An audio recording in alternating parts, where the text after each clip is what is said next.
ओम विद्योदाम समप्रभां मृगपतिं स्कंधस्थितां भीषणां कन्याभिकरवालखेट विलसत् हस्ताविरासेवितां हस्तै चक्रगदाशिकेट विशिखां चापं गुणं तर्जनीं विभ्राणमनलात्मिकां शशिधरां दुर्गां त्रिनेत्रां भजे। नमस्कार, स्वागत है आपका आचार्य वाणी में। मैं आचार्य डॉक्टर विक्रमादित्य आपके साथ हूँ। और मेष राशि वालों के लिए जनवरी का अंतिम काल कैसा जाएगा? मेष राशि वालों के लिए ये स्वर्णिम काल शुरू होने जा रहा है। चतुर्ग्रही योग जो आपके राज्य भाव में बना हुआ है, जिसको मंगल आपकी राशि के स्वामी लेके चल रहे हैं, वो बहुत जल्दी शुक्र के नक्षत्र में जाने वाले हैं। अस्त होते हुए भी कहीं ना कहीं बहुत श्रेष्ठ आपके लिए योग बनाने की स्थिति उत्पन्न करेंगे, जो चीज़ों को बड़ी अच्छे से एनर्जी देते दिखाई देंगे आपकी राशि के दृष्टिकोण से। शनि की 7.5 जरूर चल रही है, उसका यदि आप उपाय करते रहें तो आपके लिए अच्छा रहेगा। लेकिन एक बात ध्यान रख लें, शनि अब जनवरी से बहुत ताकत में आने जा रहे हैं और ऐसे में शनि को लगातार आपको मनाए रखने की ज़रूरत दिखाई देती है, क्योंकि आपकी 7.5 का योग जो प्रथम चीज़ों में चल रहा है, शायद आपको इस वक्त समझ में ना आए कि शनि का प्रभाव क्या हो रहा है। लेकिन ध्यान रखना कि इस समय में शनि एक ट्रैप का ऑर्गेनाइज करते दिखाई दे रहे हैं, यानी एक जाल बुनते दिखाई दे रहे हैं और धीरे धीरे इस वर्ष आपको उस जाल में फंसाने का प्रयास करेंगे। इसलिए भगवान की कृपा लगातार बनी रहे, उसके लिए अपने जीवन में भगवान के सानिध्य को बनाए रखने की ज़रूरत है। तो गलत लोगों से बचते हुए कार्य करने की ज़रूरत रहेगी। इसलिए ज्योतिष के अनुसार से अपने समय को सही से समझते हुए चलें तो आपके लिए अच्छा रहेगा। सिलसिलेवार तरीके से जान लीजिए ग्रह नक्षत्रों का खेल कैसा रहेगा आपके लिए। सबसे पहले बात कर लेते हैं 21 जनवरी की। तृतीया तिथि है माघ मास के शुक्ल पक्ष की। उस दिन बुधवार का योग बन रहा है और आपकी राशि में इस दिन धनयोग बनकर तैयार हो रहा है, जो आपके लिए कई मामलों में चीज़ों को पॉजिटिव करने की तरफ अग्रसित होता दिखाई दे रहा है, यानी रिजल्ट्स लाते हुए दिखाई दे रहे हैं। ग्रह आपके लिए कहीं ना कहीं थोड़ा सा रास्ता बनेगा, लाभ की तरफ खोलते दिखाई दे रहे हैं। थोड़े से प्रयास की ज़रूरत है। देखिए, इस वक्त आपकी राशि के दृष्टिकोण से जो ग्रह योग हैं वो कहीं ना कहीं पॉजिटिव बन रहे हैं बस, और गुप्त नवरात्रि भी चल रहे हैं। और आपकी राशि में योग भी ऐसा बना हुआ है कि जितना आप दुर्गा जी की उपासना करेंगे उतने कल्याण के योग बनेंगे। तीसरा नवरात्र है गुप्त नवरात्रि का। गौरी जी का विशेष पूजन करें, श्रृंगार का सामान भगवती को अर्पित करें, चीज़ें अच्छी रहेंगी। रवि योग भी बना हुआ है जो आपके लिए कल्याणकारी रहेगा। गुस्सा ध्यान रखना, ज़्यादा गुस्सा ना करना, चीज़ों को बर्दाश्त करने का प्रयास करो। बात कर लेते हैं 22 तारीख की, चतुर्थी का दिन है। उस दिन बृहस्पतिवार का अवसर है और इस दिन ग्रहों के साथ साथ कुछ नक्षत्रों में परिवर्तन का जो बन रहा है, ग्रहों ने परिवर्तन किया है स्थितियों में, यानी आपके शुक्र और बुध जो है वो चंद्रमा के नक्षत्र में प्रवेश करते दिखाई दे रहे हैं। और ये चंद्रमा के नक्षत्र में प्रवेश करते हुए बुध और शुक्र जो है वो कहीं ना कहीं एक नई भूख जगाने की तरफ अग्रसित करते दिखाई दे रहे हैं। मन की चंचलता के साथ ध्यान रखने की आवश्यकता है। चीज़ें धीरे धीरे परिवर्तन की तरफ जाती हैं, बहुत तेज गति से नहीं। दिन अच्छा है, धीरे धीरे जो प्राप्त हो रहा है उसी से संतोष करने का प्रयास करें। भूख ज़्यादा जागती है तो कहीं ना कहीं चीज़ें होती हैं, आपको आगे बढ़ने के लिए थोड़ा सा छलांग बड़ी लगाने का प्रयास करते हैं। इस वक्त चीज़ें जो हैं वो धीरे धीरे 50% का ग्राफ ही पकड़ेंगी, इससे ज़्यादा नहीं पकड़ेंगी। इस बात का ध्यान रखना कि एकदम बहुत तेज़ गति से हम चाहते हैं कि आज ही सब कुछ हो जाए। जो मेष राशि वालों की फितरत होती है उसमें थोड़ा सा अंकुश लगाने की ज़रूरत है। अच्छा होगा कि आप भगवान गणेश का सुंदर स्तवन करें, हो सके तो गणेश जी को तिल के लड्डू अर्पित करने का प्रयास करें।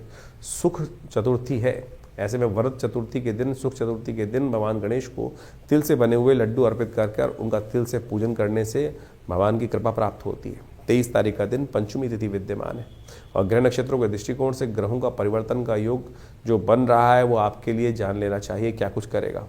बसंत पंचमी के दिन शुक्र अस्त चल रहे हैं। सबसे पहले तो समझ लीजिए कि बहुत सारे लोग अनसूत साया मानकर बहुत सारे विवाह इत्यादि की तरफ उद्धृत हो जाते हैं। शुभ नहीं रहेगा नया कुछ भी कार्य करना इस दिन, क्योंकि शुक्र ग्रह बल में ही नहीं है। तो ऐसे में शुक्र का बल ऐश्वर्य के लिए, आनंद के लिए, सफलता के लिए बहुत ज़रूरी होता है। ग्रह नक्षत्र क्या करेंगे मेष राशि वालों के लिए वो भी जान लीजिए। दिन थोड़ा सा खर्चीला साबित होने के योग दिखाई देते हैं। अननेसेसरी के खर्चे जिम में ना पड़े, थोड़ी सी अननेसेसरी की चिंता मन मस्तिष्क को कहीं ना कहीं घिरी रहती दिखाई दे रही है। उस पर आपको थोड़ा अंकुश लगाने की ज़रूरत रहेगी। थोड़ा उस पर अंकुश लगाने का प्रयास करें, भगवती की प्रार्थना करें, ज्ञान का सहारा लेने का प्रयास करें, पीली चीज़ों का दान करने का प्रयास करें। श्री पंचमी और बसंत पंचमी दोनों एक ही दिन आती हैं। माघ मास की पंचमी को श्री पंचमी भी कहा जाता है और बसंत पंचमी भी कहा जाता है। जनमानस को बसंत पंचमी के बारे में तो पता है, श्री पंचमी का महत्व भूल गए। कोशिश करें इस महत्व को समझें, कुछ उपाय खास तौर पर बताएं, वो कर लें तो कल्याण होगा। माघ मास के शुक्ल पक्ष की पंचमी को बसंत पंचमी के रूप में तो पूरे विश्व में मनाया जाता है, लेकिन उस बसंत पंचमी के साथ साथ एक और चीज लिखी होती है पंचांग के अंदर, श्री पंचमी, जो हमने आपको बताया। श्री पंचमी, श्री यानी लक्ष्मी, लक्ष्मी जी की पंचमी भी इसको माना जाता है। लेकिन कालांतर में हुआ क्या है, लोग बहुत सारी बातें भूल गए। इस दिन लक्ष्मी जी का भी प्राकट्य शास्त्र में वर्णित किया गया है। शास्त्र में कहा जाता है कि जब इंद्र जो थे श्री विहीन हो गए, इंद्र एक कथा शास्त्र में आती है और उसको समझने की आवश्यकता है कि इंद्र जब श्री विहीन हो गए थे तो ऋषि दुर्वासा के श्राप के कारण से, तब क्या हुआ था कि महालक्ष्मी उनको त्याग कर पूरे संसार को, जब दुर्वासा जी ने श्राप दिया इंद्र को श्री विहीन हो जाने का, तब हुआ क्या, कालांतर में धीरे धीरे इतना ज़्यादा वर्चस्व चल रहा था त्रैलोक्य के अंदर इंद्र इत्यादि देवताओं का कि सबको श्री की भरमार थी, ऐश्वर्य की भरमार थी। धीरे धीरे उदासीनता आई और महालक्ष्मी को लगा कि उनका सम्मान ही नहीं रहा है। जितने बड़े घर होते हैं, देखिए कि लक्ष्मी का किस प्रकार से बेकदरी कई बार होने लगती है, और जब लक्ष्मी की बेकदरी होने लगती है, उनका अपमान होने लगता है, झूठे हाथों से ही सब कार्य चलने लगते हैं, अशुद्धता सब जगह व्याप्त होने लगती है, महालक्ष्मी का ध्यान नहीं रहता है। आप समझें कि इस प्रकार से झूठे हाथों से पैसे को छूना और अनेक प्रकार के गलत कार्यों में धन का उपयोग करना, लक्ष्मी साक्षात भगवती हैं और उनका उपयोग गलत कार्यों में करना शुरू कर देते हैं लोग। तो क्या होता है कि लक्ष्मी श्राप दे देती हैं, ऐसे में उदासीन हो जाती हैं, चली जाती हैं, चलायमान चंचला है लक्ष्मी। तो इस बात का ध्यान रखना चाहिए। यही हुआ देवताओं के साथ। तो कहा जाता है कि जब देवता श्रीविहीन हो गए दुर्वासा के श्राप के कारण से, तब महर्षि बृहस्पति ने उनको कहा कि भगवती महालक्ष्मी की उपासना शुरू करो।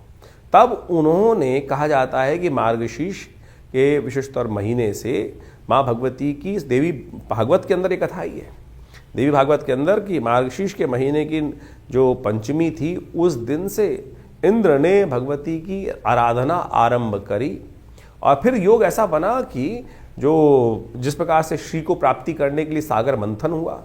और कहा जाता है कई जगह कथाओं के अनुसार से इस श्री पंचमी के दिन माँ भगवती का प्राकट्य वर्णित किया गया है। बसंत पंचमी के दिन श्री पंचमी इसलिए लिखी गई, तो देवी पुराण के अंदर इस कथा को शास्त्र बताया गया है। तो ये भगवती की जयंती भी है। तो माँ भगवती सरस्वती और माँ लक्ष्मी दोनों की जयंती मानी गई है। तो इस दिन विशेष तौर पर महालक्ष्मी को प्रसन्न करने के लिए महालक्ष्मी का यज्ञ विशेष तौर पर किया जाना चाहिए। महालक्ष्मी का यज्ञ विभिन्न मंत्रों के द्वारा किया जाना चाहिए। तो उसमें क्या है, सबसे श्रेष्ठ मंत्र है ओम।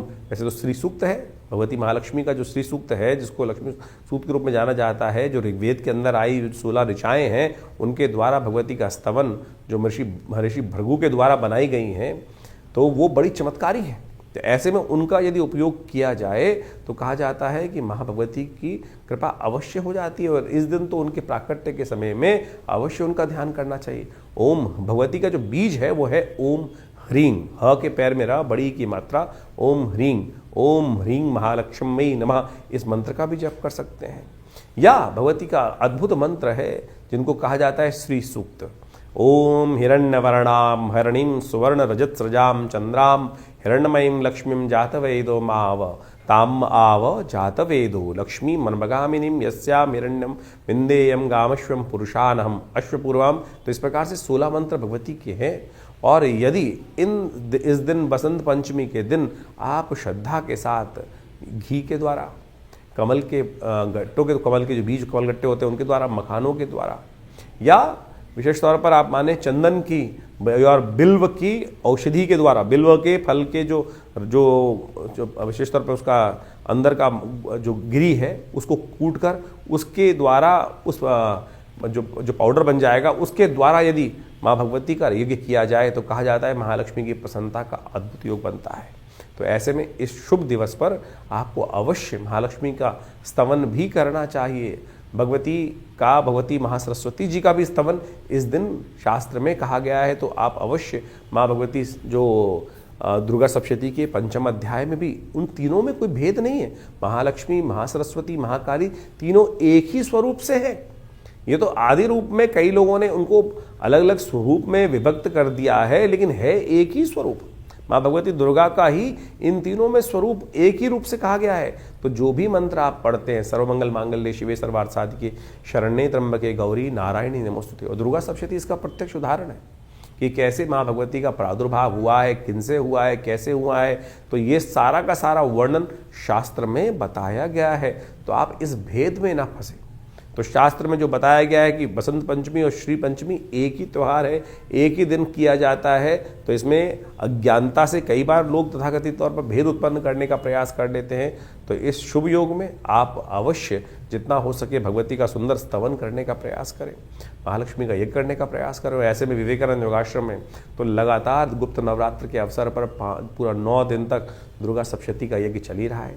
तो आप भी इस सुंदर दिवस पर आइए हमारे साथ यज्ञ में भाग लें। अपने नाम से महालक्ष्मी का यज्ञ कराने चाहते हैं तो आप हमारे फोन से संपर्क साध कर हमारे साथ जुड़ सकते हैं। मेष राशि वालों के लिए 24 तारीख के दिन ग्रह गणना के अनुसार से जो परिवर्तन का योग है वो बहुत ही अच्छा बनता दिखाई दे रहा है। बस थोड़ा सा ज्ञान को साथ लेके चलने की जरूरत है। अज्ञानता में कार्य करने से नुकसान होने के योग बन सकते हैं। चीज़ों को समझ के कार्य करोगे तो अच्छा रहेगा। यानी इस वक्त आपके राशि के दृष्टिकोण से, ग्रहों के दृष्टिकोण से जो योग है कि छलांग लगाने का नहीं है। धीरे धीरे रे मना धीरे सब कुछ होए, माली सींचे 100 घड़ा खुशहाली तब हो, इस बात को समझ के कार्य करना है। बहुत तेज गति से आगे चलने की जरूरत नहीं है। पैर जमा कर चलने का प्रयास करें। फिसलन है गृह नक्षत्रों के दृष्टिकोण से जो कहीं ना कहीं थोड़ा सा कष्ट दे सकती है, तो इस बात का ध्यान रखते हुए कार्य करें। मंदार षष्ठी है, माघ मास की षष्ठी को मंदार षष्ठी कहा जाता है। 7.5 चल रही है, उसको ठीक करने का एक दिव्य उपाय बताएं आपको, तो नोट कर लीजिए। शास्त्र में भविष्योत्तर पुराण के अंदर एक उपाय बताया गया है कि आग के पत्तों को जितनी आपकी आयु हो उतने पत्ते लेकर एक एक कर ओम नमः शिवाय का जप करते हुए काले रंग के शिवलिंग में तेल के साथ अर्पित कर लेने से क्या होता है कि शनि के बहुत सारे दोष दूर हो जाते हैं। तो इस शनिवार के दिन ये उपाय अवश्य करने का प्रयास कीजिए, क्योंकि आपकी 7.5 चल रही है। भगवान शंकर की कृपा से कष्ट दूर होने के योग बनेंगे। तिल के तेल का उपयोग करने का प्रयास कीजिए, समस्त उपाय में कल्याण होगा। 25 तारीख का दिन रविवार का अवसर है, सप्तमी तिथि विद्यमान है और ग्रहों का परिवर्तन का योग जो बन रहा है वो आप समझ लें। सुबह थोड़ी हल्की ज़रूर दिखाई देती है, लेकिन दोपहर आते आते चीज़ें परिवर्तन की तरफ जाएंगी। जो थोड़ा सा संकोच था वो त्यागेंगे तो बहुत अच्छे से शक्ति संपन्न होकर कार्य करने की नई एनर्जी आपको प्राप्त होने के योग बन जाएंगे। ऐसे ग्रह योग बनते दिखाई दे रहे हैं। इस दिन रवि योग भी विद्यमान है जो दोपहर तक रहेगा। नए कार्यों को संकोच त्याग के करने की तरफ अग्रसित होइए। कई बार क्या होता है कि दूध का चला छाछ भी फूक फूक के पीता है, लेकिन अब समय आपके लिए अनुकूल बन रहा है। चीज़ें चिंता ना करें, आगे बढ़ने का प्रयास करें। सूर्य ने परिवर्तन की तरफ जो राह पकड़ी है वो बहुत श्रेष्ठ आपके लिए बनती दिखाई दे रही है, लेकिन घर परिवार में थोड़ी शांति बनाए रखने की बहुत ज़रूरत है। छोटी छोटी बातों में एग्रेसिव ना हो, इस बात का ध्यान रखें। इस दिन सूर्य का जन्म दिवस है। कोशिश करें भगवान सूर्य की सुंदर आराधना करने का प्रयास करें। रविवार और सूर्य का जन्म दिवस भानु सप्तमी जो है वो एक ही दिन पड़ रही है। बड़ा श्रेष्ठ योग बन रहा है। भानु सप्तमी एक ऐसी तिथि है जिसको शायद लोग भूल चुके हैं। यानी भानु सप्तमी यानी सूर्य का जन्मदिन। अनादिकाल में सूर्य इसी दिन से प्रकाश देना आरंभ किए थे। माघ मास की जो शुक्ल पक्ष की सप्तमी होती है उसको भानु सप्तमी कहा जाता है। भानु सप्तमी सूर्य का जन्म दिवस के रूप में मानी जाती है और इस बार अद्भुत योग बनकर तैयार हो रहा है कि रविवार भी है और भानु सप्तमी का योग भी बन रहा है। और यदि आपकी राशियों के दृष्टिकोण से देखा जाए तो जो प्रभाव है वो आप अच्छे से समझ लीजिए। इस समय सूर्य के तमाम दोषों को दूर करने के लिए ये वर्ष सूर्य का वर्ष है। और सत्य मान लीजिए इस बार जितनी उठापटक होने वाली है, क्योंकि बाकी ग्रहों की स्थिति जिस प्रकार की बनके तैयार होने वाली है, आप मान लीजिए एक के बाद एक अपनी महत्वाकांक्षाओं को पूर्ण करने के लिए लोग जो है वो ऐसी तरफ उद्धृत होने वाले हैं कि इस वर्ष कहीं ना कहीं भयावह स्थिति, टकराव शक्तियों, विभिन्न शक्तियों को आपस में टकराने की स्थिति बनती दिखाई दे रही है। चाहे छोटे लेवल पे हो चाहे बड़े लेवल पे हो। बड़े लेवल पे तो आप देख ही चुके हैं कि वर्ष के आरंभ के साथ ही कैसे बड़ी बड़ी शक्तियां आपस में एक दूसरे पे कब्जा करने के लिए होड़ में लगे हुए हैं। इस कार्यक्रम में हमने पहले भी अपने चैनल के माध्यम से बताया था कि ये जो वर्ष 2026 है, ये सूर्य का वर्ष है और ये ऐसा वर्ष आया है कि जिसमें लोग अपनी अनाधिकार चेष्टा करने की तरफ अग्रसित होंगे, क्योंकि सूर्य जो है वो बहुत तेजी गति से इस वक्त ऐसे योग बनाते दिखाई दे रहे हैं कि जो राजा प्राप्ति करने के स्थान प्राप्त करने की तरफ अग्रसित होते दिखाई दे रहे हैं। तो मनोमस्तिष्क में कहीं ना कहीं क्लैश उत्पन्न करने के योग बहुत तेजी से बनते दिखाई दे रहे हैं। तो ऐसे में भगवान सूर्य को आपके जीवन में क्योंकि बेकार कि हम सब आपकी राशि के दृष्टिकोण से समझें तो कैसा योग बना रहे हैं, तो कहीं ना कहीं अपने जबरदस्ती के अहंकार को हम यदि और ज़्यादा घी डालेंगे तो कहीं ना कहीं सूर्य के जो नेगेटिव प्रभाव को भी हम प्राप्त कर सकते हैं। तो कोशिश करें, अत्यधिक ताप जो होता है ना वो ठीक नहीं होता। एक संग जो है एक निश्चित दूरी पर रहते हुए कार्य कर लेना सबसे अच्छा होता है। एक ना अति घाम ना अति जो बहुत तेज जो ठंड वाला काम होता है, दोनों चीज़ें नरमता दोनों जगह कष्ट देने की योग बनाती है। तो सूर्य को सेंटर हमारे लिए सम रूप से हमको प्रकाशित करते रहे, उसे काम करते रहें। तो उस दिन कोशिश ये करें भगवान सूर्य के निमित्त अवश्य कुछ ना कुछ कार्य करने का प्रयास करें। आपकी राशि के दृष्टिकोण से हमें दिखाई देता है कि इस समय आपको विशेष तौर पर रविवार के दिन भगवान सूर्य को अर्घ अवश्य देना चाहिए। सूर्य के जन्मदिवस के दिन किसी बड़े व्यक्ति को जन्मदिवस देने जाते हैं तो आप माला पहना के आते हैं, कुछ ना कुछ उनका स्वागत करते हुए वस्त्र इत्यादि अलंकृत करने का प्रयास करते हैं। तो सूर्य के जन्म दिवस पर कोशिश ये करें जब सूर्य उदित हो रहे हों उस समय एक तांबे के लोटे में थोड़ा सा रोली डालकर और एक पीला पुष्प डालकर और जल लेकर और दोनों हाथ सिर के ऊपर से रखकर इस प्रकार से भगवान सूर्य के का ध्यान दर्शन करते हुए ओम घृणी सूर्य आदित्याय नमः, ओम सूर्याय नमः, ओम भास्कराय नमः, या जो मंत्र है ओम अहि सूर्य सहस्त्रांशो तेजो राशि जगतपते अनुकंपय माम भक्त्या गणर्घम दिवाकर। तो इस प्रकार से भगवान सूर्य का मनी मन गायत्री मंत्र का जप करते हुए भगवान सूर्य को अर्घ दें, उनका तेज का ध्यान करें और उस ओज को अपने अंदर भी ग्रहण करने का प्रयास करें। इतना छोटा सा कार्य यदि इसके साथ साथ गायत्री यज्ञ कर सकें, अन्न इत्यादि का गेहूँ इत्यादि का दान कर सकें, ये भी सूर्य से ही संबंध बहुत श्रेष्ठ उपाय हैं। इनको आप करें तो आपके लिए कल्याणकारी योग बनेंगे बहुत सुंदर रूप से। इस दिन नमक का दान करना भी श्रेष्ठ दिखाई देता है। रविवार का अवसर है तो विशेष तौर पे यज्ञ आश्रम पे रहता ही है हर रोज़ की तरह। तो हमने रविवार के दिन विशेष यज्ञ को सूर्य ग्रह शांति महायज्ञ, नवग्रह शांति महायज्ञ के रूप में रखा है। तो उस दिन भगवान सूर्य की प्रसन्नता के लिए विभिन्न प्रकार के मंत्रों से यज्ञ किया जाएगा और साथ साथ आदित्य स्तोत्र का पाठ किया जाएगा। आप उस यज्ञ में सम्मिलित होकर, जो विवेकानंद योगाश्रम में रविवार को सुबह 8 बजे से आरंभ होकर करीब करीब 11 बजे तक कार्यक्रम चलेगा। भगवान सूर्य की विभिन्न कथाओं के माध्यम से भगवान सूर्य के निमित्त विभिन्न प्रकार के यज्ञ इत्यादि मंत्र इत्यादि के द्वारा यज्ञ में आहुतियाँ देकर भगवान सूर्य के तमाम कष्टों को दूर करने के लिए, जब सूर्य शेष नहीं होता तो बहुत सारी समस्याएं देता है कुंडली के अंदर। जब सूर्य खराब चल रहे होते हैं तो स्किन डिसीज, हड्डियाँ संबंधी समस्याएं, या आपके लिए हार लगातार हो जा रही जीवन में, तो समझ लीजिए कहीं ना कहीं सूर्य ठीक नहीं है। बहुत ओवर एम्बिशियस आदमी है वो भी सूर्य के कहीं ना कहीं जो सेल्फ कॉन्फिडेंस व्यक्ति लूज कर चुका है और कीर्ति प्राप्त हो ही नहीं रही है। कीर्ति का संबंध भी सूर्य के साथ होता है, आत्मा का संबंध भी सूर्य के साथ ही है। तो जितने डिप्रेशन की बहुत सारी बीमारियां हैं, बहुत सारे लोग केवल चंद्रमा से जोड़ते हैं उसको, लेकिन यदि सूर्य बलहीन है कुंडली के अंदर, या पापग्रह युक्त है, या अच्छी अवस्था में नहीं है, या नवांश में अच्छी अवस्थाओं में नहीं है, ग्रह खराब ग्रहों के साथ बैठा हुआ है, तो इस प्रकार की समस्याएं उत्पन्न करने का योग दे देता है। अब है तो है, जो योग है उसको ठीक कैसे किया जाए। तो ऐसे शुभ मुहूर्त जो आ जाते हैं उस समय में हमको इनके छोटे छोटे निदान जो हैं वो कर हम बहुत बड़ा लाभ अपने जीवन में प्राप्त कर सकते हैं। तो इसलिए हमने ये सारा रहस्य आपके समक्ष रखा है। उपाय बहुत सरल है, बहुत सीधा साधा है। हींग लगे ना फिट करे, रंग चौका हुआ, कोई बहुत पैसे खर्च करने की ज़रूरत नहीं है। लोग लाखों रुपए के कुछ ना कुछ, कोई माणिक के पहनने के लिए खर्चा कर देता है, कोई सोने की अंगूठियाँ पहनने के लिए खर्च कर देता है, कोई लाखों रुपए के दान करने की व्यवस्था कर देता है। तो सीधा सरल तरीका है, भगवान के मन दिव्य से उनको अर्घ दीजिए, यज्ञ में बैठिए। हमारे आश्रम में रविवार वाले कार्यक्रम में कोई धन नहीं लिया था। बहुत सारे लोग कहते हैं कि कोई मेंबरशिप फीस, किसी प्रकार भी कोई खर्चा नहीं है। आप आएँ, चाहें तो बैठ के हमारे साथ उस कार्यक्रम में भाग लें। माँ भगवती आपकी समस्त मनोकामनाएं सिद्धि करें। तो ऐसे में तो बड़ा सुंदर योग बना हुआ है। सप्तमी का, गुप्त नवरात्रि में सप्तमी का योग भी है और साथ साथ गुप्त नवरात्रि का यज्ञ भी चल रहा है। तो आप इस कार्यक्रम में अवश्य भाग लेकर माँ भगवती की कृपा अपने जीवन में समस्त कष्टों को दूर करने के लिए अपना सकते हैं। मेष राशि वालों के लिए 26 तारीख की ग्रह गणना जो है वो एक दिखाती है कुछ रुकावटों के योग। इस दिन राशियों के दृष्टिकोण से आपको समझना चाहिए कि हिम्मत तो बहुत बढ़िया दिखाई दे रही है, लेकिन बहुत जल्दी चीज़ों को न करने का प्रयास करें। इस बात का ध्यान रखें। सुबह सुबह भद्रा का योग है, भद्रा करीब 10:30 तक समाप्त हो जाएगी और उसके बाद चीज़ों को तेज गति से करने के योग भी आपके लिए बनेंगे। लेकिन तब तक थोड़ा शांति के साथ जो मौसम है वो आपकी राशि के दृष्टिकोण से ऐसा ही बनता दिखाई दे रहा है। बच्चे के स्वभाव के कारण से बहुत तेज गति से मन में जो उत्साह जागता है उतनी तेज बैठ भी जाता है, इस बात का ध्यान रखना। इस समय आपकी राशि के दृष्टिकोण से जो समय है वो एक तरह से धीरे धीरे 45 डिग्री के ग्राफ की तरह चल रहा है। धीरे धीरे परिवर्तन की तरफ समय चल रहा है, परिवर्तन की तरफ आगे चलता जाएगा। उसे तेज करने का प्रयास करोगे तो सामर्थ्य जो है व्यर्थ ही जाएगा।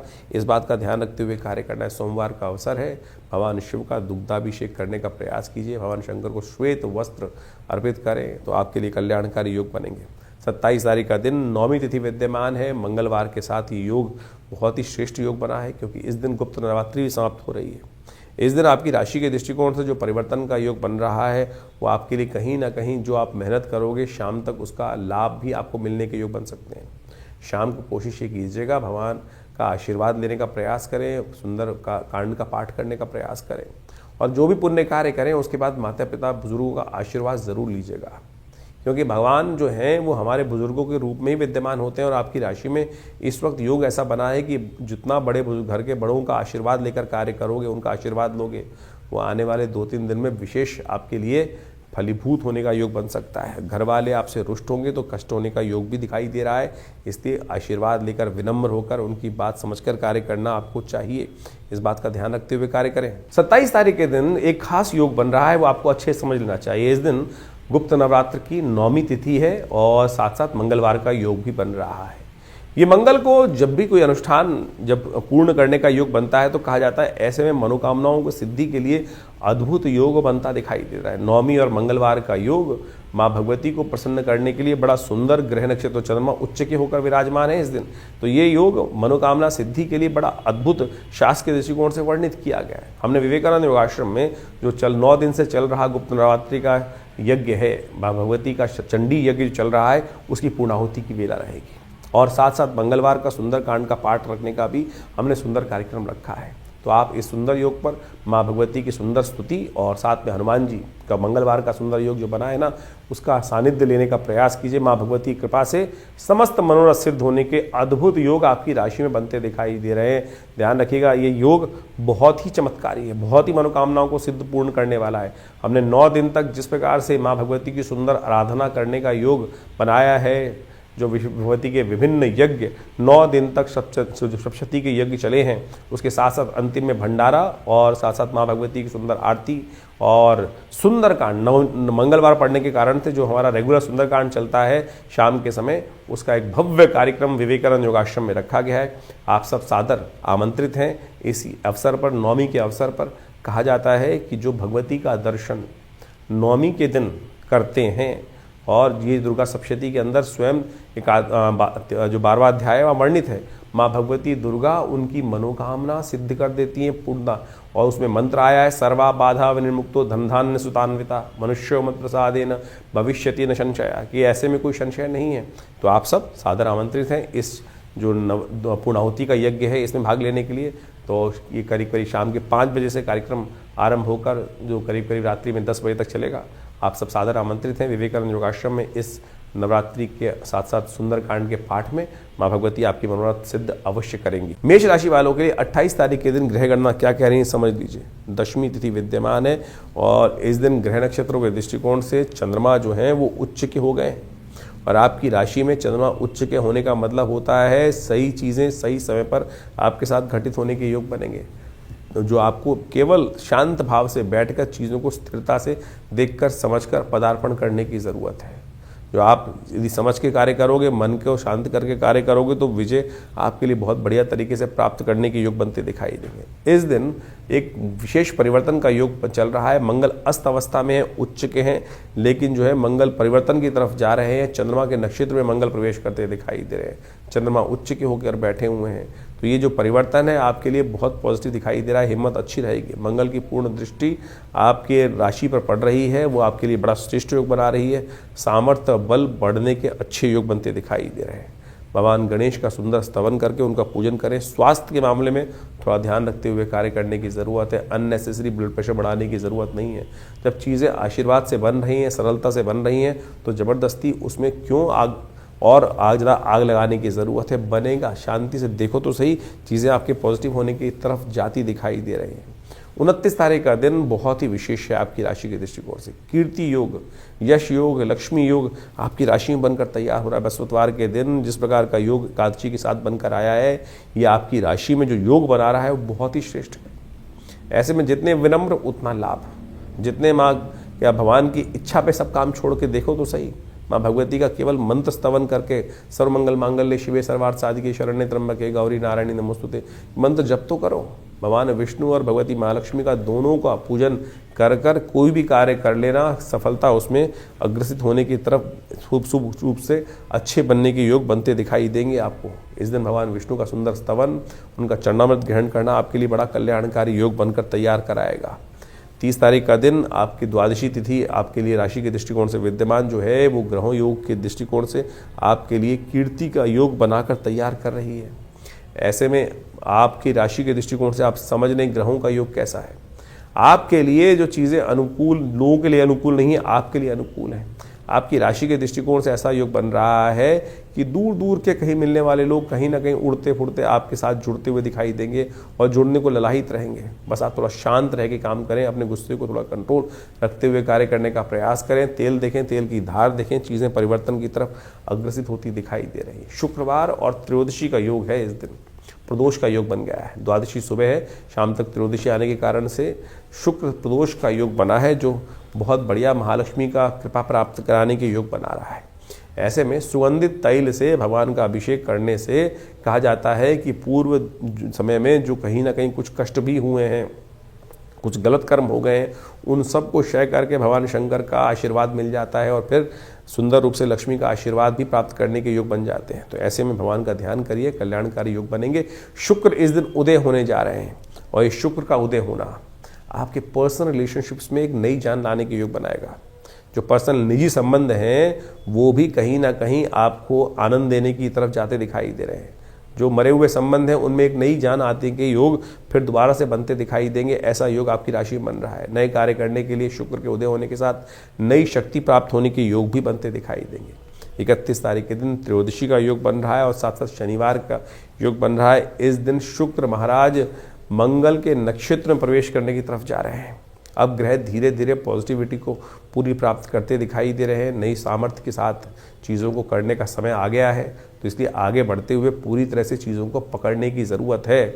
बहुत देर से बैठने की ज़रूरत नहीं है, चीज़ों को आगे बढ़कर चलने की तरफ चले। चीज़ें आपके जो है कंट्रोल में आने की तरफ अग्रसित हो रही हैं। तो इस प्रकार से आपने ग्रहों का योगा योग समझा। ग्रहों के योगा योग के कारण से ही जीवन में घटनाओं का जो आगे सृजन होता है वो वास्तविक तौर पे समझा जा सकता है। ग्रहों का योगा योग कब हमारे लिए शुभ है, कब हमारे लिए अशुभ है, ये ज्योतिष की काल गणना बहुत प्रत्यक्ष रूप से समझा सकती है। आने वाला समय किस करवट बैठने वाला है, हमारे साथ क्या कुछ होने के योग हैं और कब हम अपने जीवन के योगा योगों को अपने लिए शुभ उपयोग कर सकते हैं, इसको इस प्रकार समझें। बहुत सारे लोग कहते हैं कि नहीं ऐसा कुछ नहीं हो सकता है। बिल्कुल, आप तो हर रोज़ इसी प्रकार का कार्य करते हैं। आपके अनुभव से आपको पता है कि कब सर्दी आने वाली है, कब गर्मी आने वाली है, कब बरसात होने के योग हैं। तो आप अपने आप को उससे पहले तैयार कर लेते हैं। सर्दी से पहले गर्म कपड़े खरीद लेते हैं और गर्मी आने से पहले उसके अनुसार से अपने घर में व्यवस्था कर लेते हैं, जिससे आपके लिए क्या होता है कि वातावरण के अनुसार से अपने आप को व्यवस्थित करने का मार्ग बन जाता है। ये आपका अनुभव है। ज्योतिष भी वही है, उसकी और सूक्ष्म गणनाएं हैं कि किसके अनुसार से अप्रत्यक्ष रूप से क्या कुछ घटनाएं हमारे साथ होने वाली हैं और कैसे हम उसको अपने जीवन में रक्षात्मक तौर पे यूज कर सकते हैं। कब हमारे लिए लाभ का समय है और कब हमारे लिए समय कष्ट वाला है। जैसे किसी के लिए कभी जन्मपत्री में समय चल रहा होता है, कोई दशा महादशाएं अंतरदशाएं किस प्रकार की बन रही हैं, ढैयाएं बन रही हैं, अशुभ योग बन रहे हैं, कभी शुभ योग बन रहे हैं, कब जीवन में भाग्योदय का योग बनने वाला है। तो उस समय में अगर मिट्टी में भी हाथ डालोगे तो सोना बन जाएगा और समय खराब चल रहा हो और ऐसे में पता ना हो तो क्या होगा कि गलत जगह फंस जाएंगे। सोने में के हाथ यदि मिट्टी में डालेंगे और वो परिवर्तन किस प्रकार से हो जाएगा, राख में परिवर्तित हो जाएगा। तो यही जो समय की काल गणना का ज्ञान है, काल चक्र ज्योतिष विज्ञान के अनुसार से आप समय को प्रत्यक्ष रूप से समझ सकते हैं। तो इसलिए अपने मन मस्तिष्क को भ्रांति में ना रखें। बहुत सारे लोग तथाकथित तौर पर आप ज्योतिष के ऊपर कई प्रकार के प्रश्न चिन्ह खड़े करने के प्रयास करते हैं और बहुत सारी अनेक व्यंग्यात्मक तौर पे बहुत सारी बातें चलती रहती हैं। हम भी देखते रहते हैं कभी कभी बहुत सारे लोग व्यंग्यात्मक तौर पे जिन्होंने मजाक उड़ाना है वो मजाक उड़ाते रहेंगे। तो आप कोशिश ये करें, ज्योतिष विज्ञान के माध्यम से लाखों वर्षों से लोगों ने इसका लाभ लेते आए हैं और प्रत्यक्ष रूप से आप भी अपने जीवन में ग्रहों की गणनाओं को अच्छे से समझकर कार्य करने का प्रयास करें। चिंता ना करें, कई कुंडलियों में बहुत सारे अशुभ योग होते हैं, कोई कई अपने मनोमस्तिष्क में ऐसी विचित्र विडंबनाएं लेके बैठ जाते हैं। अब क्या हुआ, किसी के बच्चे की कुंडली में जन्म हुआ और वो मांगलिक निकला, या कोई और योग निकल आया, किसी कुंडली में अशुभ केमुद्रम योग निकल आया, और तो उसके कारण से बहुत सारी भयावह स्थिति बन जाती हैं। लेकिन यदि आपका ज्ञान सही है, ज्योतिष के अंदर कारण जान के निवारण के मार्ग भी तो जगह जगह समय समय समाधान जो है वो जगह जगह बताए गए हैं, और सत्य माने वो समाधान प्रत्यक्ष रूप से कार्य करते हैं। चाहे वो महामृत्युंजय मंत्र हो, चाहे वो लक्ष्मी प्राप्ति के मंत्र हो, चाहे वो विभिन्न प्रकार के अनुष्ठानित चीज़ों में किए जाने वाले प्रयोग हों, उनके द्वारा सब चीज़ें परिवर्तन करने का मार्ग बिल्कुल प्रत्यक्ष रूप से बन सकता है। सकल पदार्थ है जग माही, और एक बात समझ रहे हैं, कर्महीन पुरुष पावत नाही। तो इसलिए ऐसा कुछ नहीं है जिसको आप परिवर्तन की तरफ नहीं ले जा सकते। प्रयास की आवश्यकता है, सही दिशा में सोचने की आवश्यकता है, सही दिशा में कर्म करने की आवश्यकता है, सही दिशा को पकड़कर उस पर चलने की आवश्यकता है। तो ज्योतिष विज्ञान कभी भी किसी को भ्रांति में नहीं रखता है, और आप सब इस तमाम जो निदान के तरीके हैं उनको अच्छे से अपने जीवन में सरलता के साथ अपनाने का प्रयास करें। हमारा इस कार्यक्रम के माध्यम से आपके समक्ष जुड़ने का एक ही उद्देश्य रहता है कि पौराणिक ज्योतिष जो है, जो वो कथाओं के माध्यम से हमारे विभिन्न शास्त्रों में बताई गई हैं, योगा योग के माध्यम से विभिन्न शास्त्रों में बताई गई हैं, उन समस्त चीज़ों को आपके समक्ष रखें। और एक बात समझें, जो टोटकों के चक्कर में व्यक्ति फंसे रहते हैं ना, उसके कारण से नुकसान होने के योग बन जाते हैं। उनका कोई बेस नहीं होता है करना जो बिना किसी के तथ्यों के बहुत सारे टोटकों का आज की तारीख में जो प्रचलन सा हो गया है। हमारे विभिन्न प्रकार के तथाकथित तौर पर विद्वान जो उपस्थित हो जाते हैं, जो शास्त्र को मानते नहीं हैं और कुछ भी अनर्गल प्रलाप अपने कुछ बातों को करते रहते हैं। जैसे एक बहुत सारी बातें आजकल चलती हैं कि जो ग्रह आपका बहुत अच्छा हो उसका दान नहीं करना चाहिए। कहाँ लिखा है? सोच के दान देना चाहिए क्या? जिस प्रकार से अगर सोच के दान दे रहे हैं तो फिर दान का फायदा ही नहीं है, फिर तो व्यवसाय हो गया। फिर वो व्यवसाय कर रहे हो तो फिर उस दान का फायदा ही क्या है? तो इस प्रकार का आप समझें कि किसी कुंडली में किसी ने कहा जी बृहस्पति बहुत अच्छा है, आप बृहस्पति की चीज़ों का दान करना बंद कर दो। आपका शनि खराब है तो आप शनि की चीज़ों को दान कर दो। और उसको अगर आपने कोई ग्रह सबसे अच्छा है जिसकी वजह से आपकी कुंडली में पैसा आ रहा है, उसकी चीज़ों को आपने दान कर दिया तो आपके भी शुभ योग चले जाएंगे। शास्त्र में ऐसा कोई प्रमाण नहीं निकलता, ना मिलता है, ना बताया गया है, ना किसी ग्रंथ में लिखा है। ये केवल आज तथाकथित तौर पर कुछ जो अपने आप को ज्योतिष में एक स्टंटबाजी करने का प्रयास करते हैं, उनके द्वारा ऐसी भ्रांति उत्पन्न करने का प्रयास किया गया है। तो आपसे अनुरोध है कि आप इन सब की बातों को जहाँ जिसकी आवश्यकता है तो उसको आप करने का प्रयास करें, और तो उससे कल्याण होगा, रास्ते भी बनेंगे और जीवन में सुख भी पदार्पण करने के योग बनेंगे, पुण्य जागेंगे।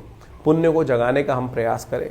तो इसलिए जो जो हमारे शास्त्र के दृष्टिकोण से जो पुण्य पर्व आ रहे हैं, जैसे आपके समक्ष हम हमें समय बताते रहते हैं पंचांग के माध्यम से कि ये पुण्य पर्व है, इसके दिन इस दिन ये कार्य किया जाए तो बहुत सारे कष्ट निवारण का योग बन जाता है। तो वो अवश्य, और उसके लिए जो टेस्टिमनीज़ हैं वो हमारे पुरानी कथाओं के माध्यम से शास्त्रों में, विभिन्न पुराणों में और विभिन्न ग्रंथों में टेस्टिमनीज़ के तौर पे कथा के माध्यम से बताई गई हैं। चाहे वो सत्यनारायण कथा ही बताई गई है।